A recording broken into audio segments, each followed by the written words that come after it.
Hi అండి అందరికీ. నేను మీ సీత. ఎలా ఉన్నారండి అందరూ? బాగున్నారు కదా! నేనైతే చాలా బాగున్నానండి. మీరు కూడా బాగుండాలని మనస్ఫూర్తిగా కోరుకుంటున్నాను. ఫస్ట్ టైం నా వీడియో చూస్తుంటే ప్లీజ్ సబ్స్క్రైబ్.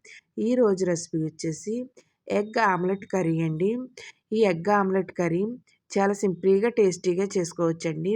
ఎప్పుడూ ఎగ్ కర్రీనే కాకుండా ఇలా ఆమ్లెట్ వేసుకొని కర్రీ చేసుకోండి. సూపర్ టేస్టీగా అయితే ఉంటదండి.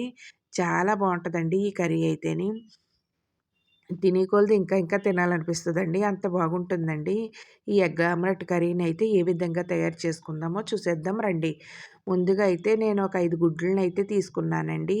ఇలా గుడ్లు తీసుకొని ఒక బౌల్ కూడా తీసుకున్నాను. ఇలా గుడ్లనన్నిటిని కూడా చితగొట్టేసుకొని ఆ బౌల్‌లో వేసేసుకుందామండి. మొత్తం అన్నీ కూడా 5 గుడ్లు కూడా బౌల్‌లో వేసేసుకుందామండి. ఇప్పుడు ఒక స్పూన్ తీసుకొని బాగా కలిపేసుకుందామండి. ఈ ఎగ్ మిశ్రమాన్ని కలిపేసుకొని దాన్ని పక్కన పెట్టేసుకొని ఇప్పుడు స్టవ్ వెలిగించుకొని ఎడల్పు తక్కువగా ఉన్న ఒక కడాయిని పెట్టుకుందామండి. ఇలా కడాయిని పెట్టుకొని ఒక ఆయిల్ వేసుకుందామండి. ఆయిల్ వేడెక్కాక మనం ఈ కలిపి పెట్టుకున్న ఎగ్ మిశ్రమాన్ని కొద్ది కొద్దిగా మొత్తం అంతా కూడా అందులోనే వేసేసుకోవాలండి. ఇలా వేయడం వల్ల మనకు అట్టు దలసరగా వస్తదండి. దలసరగా వచ్చినప్పుడు మనం పీసుల కింద కట్ చేస్తాం కదా! అవైతే కర్రీలో వేసుకున్నప్పుడు హ్మ్, ఎక్కువ దలసర ఉండటం వల్ల చాలా టేస్టీగా అయితే ఉంటదండి. ఇలా మనకి ఇలా ఇరుగ్గా ఏసిన దాంట్లో అయితే మనకు అట్టు తిరగేయటం అవ్వదు కదా!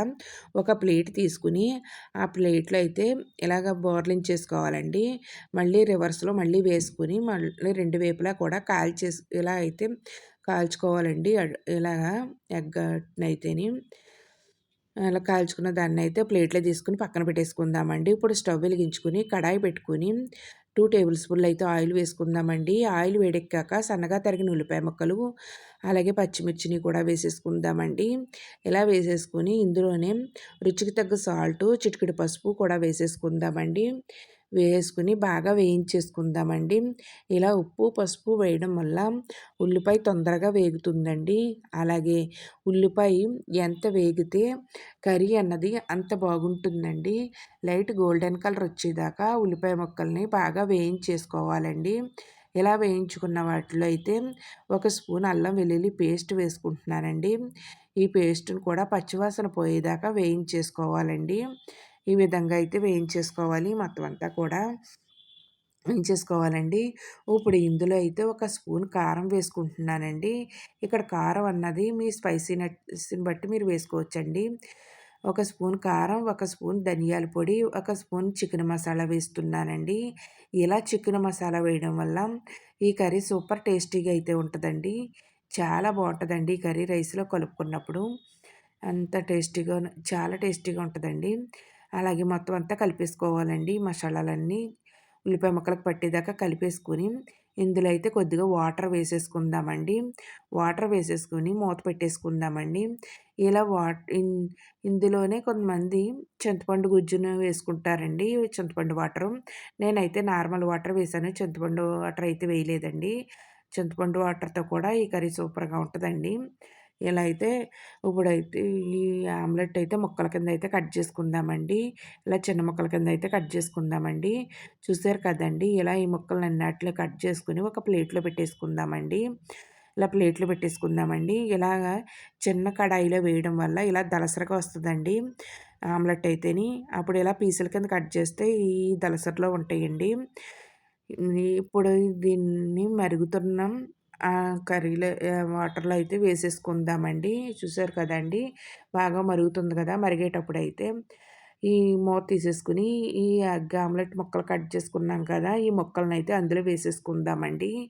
ఇలా మొత్తం అన్ని ముక్కలు కూడా వేసేసుకొని ఒకసారి కలిపేసుకొని మూత పెట్టేసి బాగా దగ్గర పడేదాకా ఉడికించేసుకోవాలండి. ఈ మొత్తం అంతా కూడా ఉడికించేసుకోవాలి. ఇలా దగ్గర పడేదాకా చూసారు కదా! మయంగా ఒక్కొక్కసారి చూసుకుంటా ఉండండి. ఎందుకంటే కింద అడుగంటేస్తా ఉంటది. అడుగంటేస్తా ఉంటదండి. ఒక్కొక్కసారి కలుపుకుంటూ మళ్ళీ మూతను పెట్టుకుంటూ ఇలా దగ్గర పడేదాకా దాకా ఉడికేదాకా మనమైతే ఇలా ఉడికించుకోవాలండి. చూసారు కదండీ! ఈ స్టేజ్‌లో అయితే మనమైతే స్టవ్ ఆఫ్ చేసుకుందామండి. ఎందుకంటే ఇంకా అది చల్లారిన తర్వాత ఇంకా కొంచెం చిక్కబడద్దండి. ఈ కర్రీ అన్నది. ఇప్పుడు లాస్ట్‌లో అయితే కొద్దిగా అయితే కొత్తిమీరనైతే వేసేసుకుంటున్నానండి. సన్నగా తరిగిన కొత్తిమీరనైతే వేసేసుకొని ఒకసారి కలిపేసుకుందామండి. ఇలా మొత్తం అంతా కూడా కలిసేదాకా కలిపేసుకుందాము. అంతేనండి. ఎంతో టేస్టీగా ఉండే ఎగ్ ఆమ్లెట్ కర్రీ అయితే రెడీ అయిపోయిందండి. చాలా సింపుల్‌గా, టేస్టీగా చేసుకోవచ్చండి దీన్ని. అలాగే నా వీడియో నచ్చితే మీ ఫ్రెండ్స్‌కి, రిలేటివ్స్‌కి షేర్ చేయండి. వీడియో చూసి లైక్ చేయండి. ఈ రెసిపీని ట్రై చేసి నాకైతే కామెంట్‌లో చెప్పండి. మీకైతే ఏ విధంగా వచ్చిందో. అలాగే వీడియో చూసిన తర్వాత లైక్ చేయటం మాత్రం మర్చిపోవద్దండి. అలాగే మన ఛానల్‌ని ఇంకా ఎవరైనా సబ్స్క్రైబ్ చేసుకోకపోతే సబ్స్క్రైబ్ చేసుకోండి. చేసుకోండి. ఎంతో టేస్టీగా ఉండే ఎగ్ ఆమ్లెట్ కర్రీ అయితే రెడీ అయిపోయిందండి. చాలా టేస్టీగా అయితే ఉంటదండి. సింపుల్‌గా చేసుకోవచ్చు దీన్ని. చాలా సింపుల్‌గా చేసుకోవచ్చండి. మనకి తినే కొలది ఇంకా ఇంకా తినాలనిపిస్తుందండి. అంత బాగుంటుందండి ఈ కర్రీ అయితేని. బాయ్ అండి. నెక్స్ట్ వీడియోలో కలుసుకుందాం.